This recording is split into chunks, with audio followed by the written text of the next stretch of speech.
I finally have an FM9 Turbo. Woohoo! Howdy everybody, welcome back to my channel, and if this is your first time visiting, it's really awesome to have you join us today.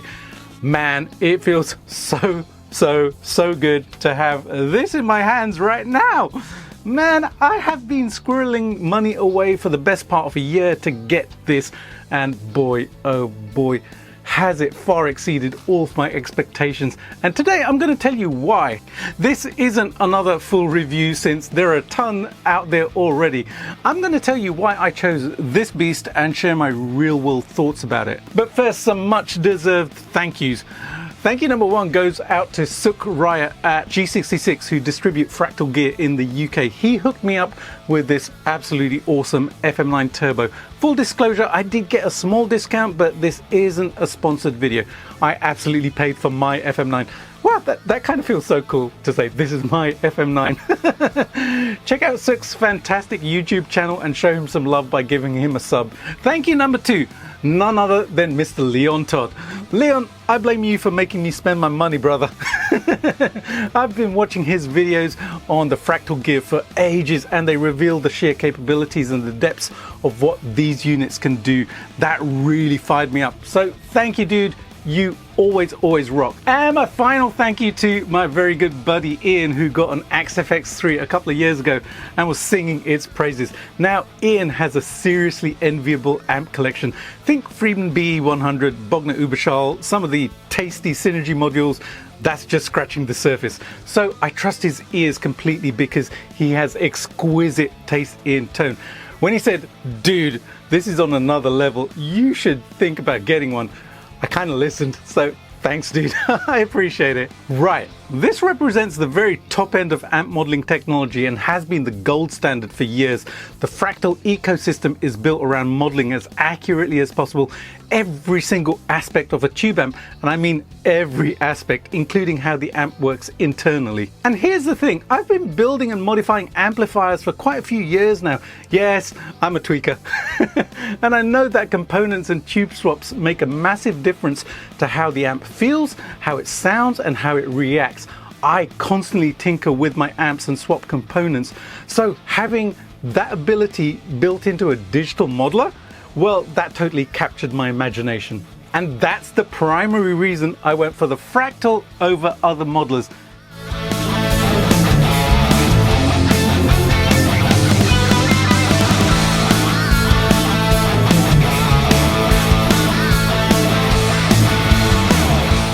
Inside the FM9 Turbo, I can swap virtual preamp tubes. Now, I'm used to using Mullards, Mazdas, GEs and Sylvanias from the 50s, 60s and 70s in my real amps. I collect those things, and in those they make a profound difference in how the amp sounds and feels. So having similar capabilities inside this, man, that's an absolute game changer for me. I can also change power tubes, rebias the entire amp, variac the incoming power, alter the treble cap values, mess with the triode plate frequencies, even swap out entire tone stack architectures. It's just absolutely mind-boggling what this thing can do. Now I realize that most people don't give a flying hoot about any of this technical wizardry, and that's totally cool. They just want to select an amp, twist some knobs and start rocking. But that's just not me. I'm obsessed with this stuff. It's exactly the type of tweaking I do to my actual tube amps. My custom 69 Plexi is the Exhibit A. I've modded that thing countless times, and I even have some more mods planned for that one. Having access to this level of control in the digital realm is an absolute tweaker's paradise. And yes, I keep calling myself a tweaker.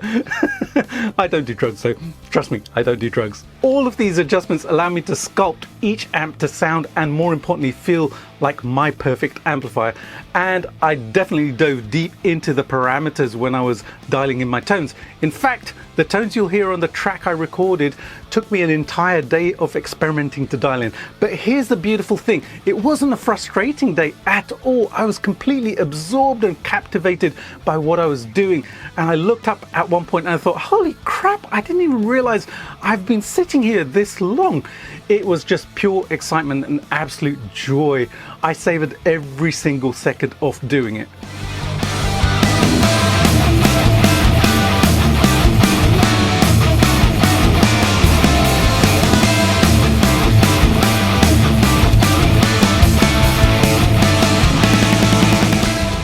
goes without saying that the amp modeling itself is breathtakingly realistic.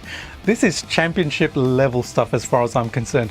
I've owned and played through many modelers and software amps, Line 6, Hot Tone, Neural DSP, but this is simply operating on a whole different plane.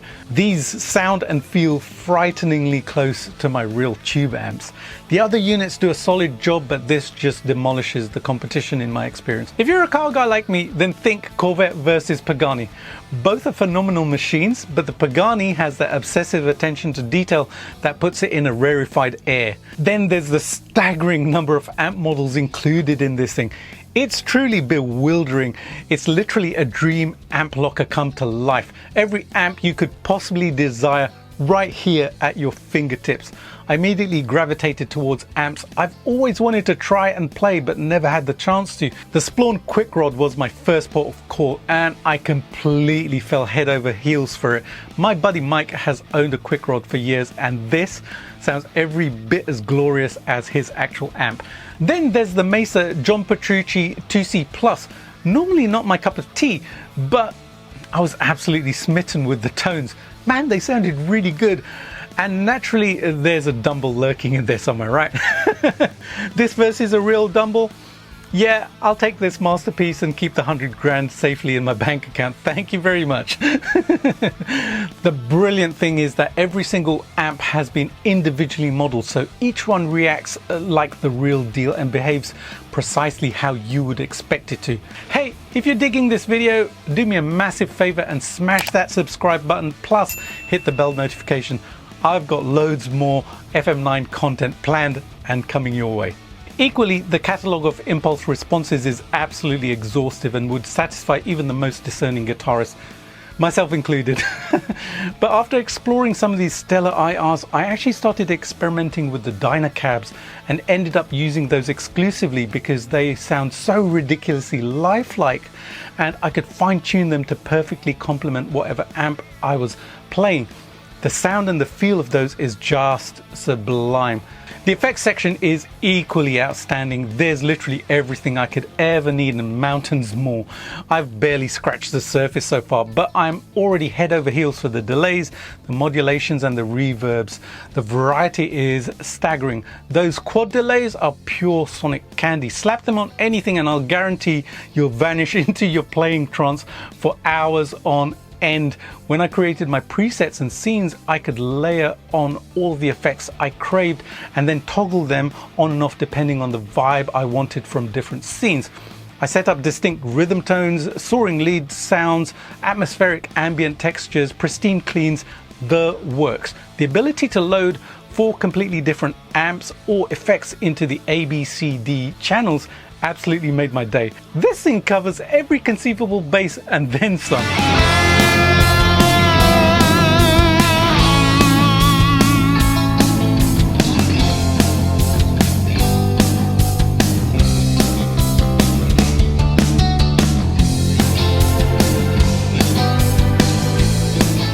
That brings me to the superb editing software. It only took me a minute or two to get my bearings, but once I did, it became wonderfully intuitive and enabled me to create some seriously complex signal chains. I was particularly smitten with the parallel effects routing. I used that extensively to switch different delays and reverbs in and out within a single preset. Even with all of my effects dialed in, the turbo was purring along at only about 70% CPU usage, which genuinely impressed me considering that I had multiple reverbs, several delays, compressors, amps, cabs, etc, etc. and much more running simultaneously. The sheer horsepower under the hood of this machine is remarkable. Now it's fortunate that the editing software is really good because editing directly on the FM9, well, let's call it an adventure. I'd heard horror stories that editing anything on Fractal units was an exercise in menu diving and virtually impossible, and is definitely challenging, so naturally I had to try it, right? During one of my recording takes, I needed some quick tweaks to amps and effects, so I dove headfirst into those menus. What I discovered is that once you've developed a muscle memory for it, it becomes relatively manageable. Could it be more streamlined? Absolutely, a touchscreen would be absolutely magnificent on this unit, but it's far from the nightmare scenario I'd been led to believe. There are some brilliant utilities baked right into this. The noise gate on the input is just genius. It makes perfect sense positioned there, and it's remarkably intelligent too. I found it preserved my note sustain and effects trails beautifully, even when I had my guitar volume rolled down. One of my absolute favorite utility features is the input dynamics control on the amp block. I've never encountered this on any other modeler. Cranking it up allows more of my playing dynamics to shine through, which makes the amp models feel exponentially more authentic under my fingers. It's genuinely inspired engineering. The displays are exceptionally clear and informative. Because each foot switch display provides so much information, switching between presets or scenes becomes completely intuitive and effortless.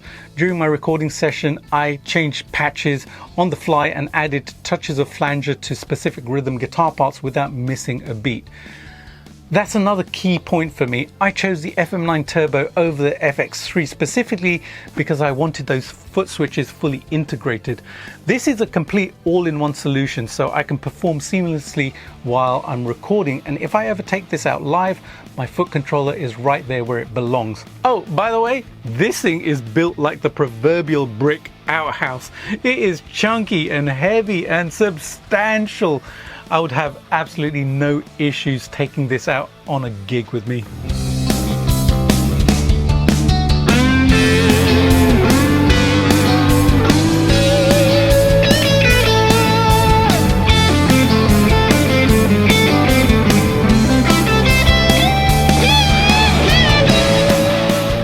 Now the next point might divide the crowd, but hear me out. I actually prefer the Fractal, the FM9, the FX3 approach of amp modeling over amp capturing in many significant ways. The fundamental issue is that profiles and captures are essentially static snapshots of an amp at one specific moment. When you start rotating those knobs though, the profiles begin to behave quite differently from the real amplifiers. Because these fractal models represent the complete amp architecture and the entire circuit path, the controls respond exactly as they should in the real world. Once profiling technology can capture the dynamic behavior of gain, master volume and EQ, I think it'll be an absolute game changer. It'll be revolutionary. For now though, as much as I enjoy playing through amp profiles on something like my Tonex, I treat those settings as carved in stone. I don't adjust them. I'd love to hear your perspective on this, so drop a comment and let's get a conversation rolling. One burning question people always have, and I already know people are going to comment on this, is what about the Neural DSP Quad Cortex though? Well, I was fortunate enough to do a proper side-by-side comparison of my FM9 against both the Quad Cortex and a Line 6 Helix Stomp. My buddy Nick actually has both units and he brought them over specifically so that we could put them through their paces together. The HX Stomp sounded decent, but it was completely outclassed by this and the Quad. Honestly, it reminded me of digital amp modeling from the early days. It sounded good, but yeah, not in the same league. The Quad Cortex is certainly the FM9's primary competition, and I genuinely love that sleek form factor and that gorgeous touchscreen interface. It sounded really, really good, but I overwhelmingly preferred the FM9's tones. To my ears, the FM9 just sounded fuller, richer, and dramatically more authentic.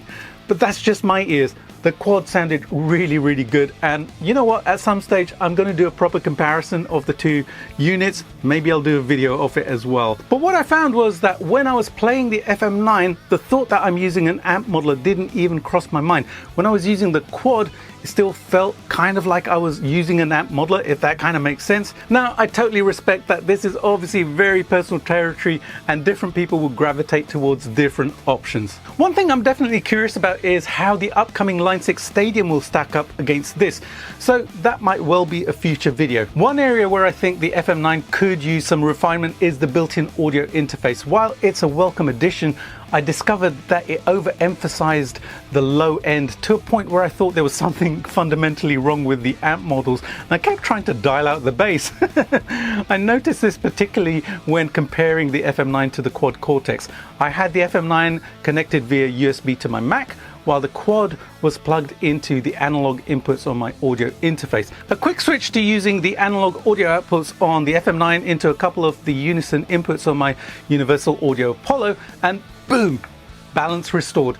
Beautifully controlled bass response with that satisfying thump when needed, but none of that woolly woofy character I was getting through the USB connection through the FM9. I created a whole arsenal of killer patches using so many different amplifiers. That Splawn Quickrod I mentioned, a searing Soldano X88, classic Marshall Plexi and JMP1 presets, a punchy Mesa, a crushing 5150. I absolutely love the 5153 sounds on this thing. I have a couple of those amps and man, this reminds me so much of them.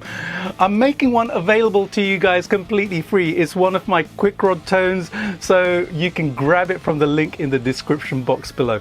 And if you want the complete collection of tones I've created for the track you're about to hear, then head over to my web store where I have a custom FM9 Turbo preset pack waiting just for you. Now guys, this is just the opening chapter of my journey with this FM9 Turbo, and it's absolutely electrifying. I'm taking you along for this entire adventure as I explore every corner of this remarkable piece of gear, so expect more videos of this. I'd love to know if you own a Fractal FM9 Turbo or any other Fractal unit. What's your favorite aspect about it? Drop a comment and let me know. Alrighty folks, thanks for sticking with me today. If this resonated with you, you know the drill. Subscribe, like, comment and share with your gear obsessed buddies as well. Time for the track. Honestly, when you have access to sounds like these, the music practically writes itself. From that Quickrod growl to that Soldano bite to those Marshall roars and the Mesa punch, these tones just kept inspiring me to play and play and play. Those are always the most magical days in the studio. Enjoy rocking out, and I'll catch you soon with another one. Have an awesome day and bye for now.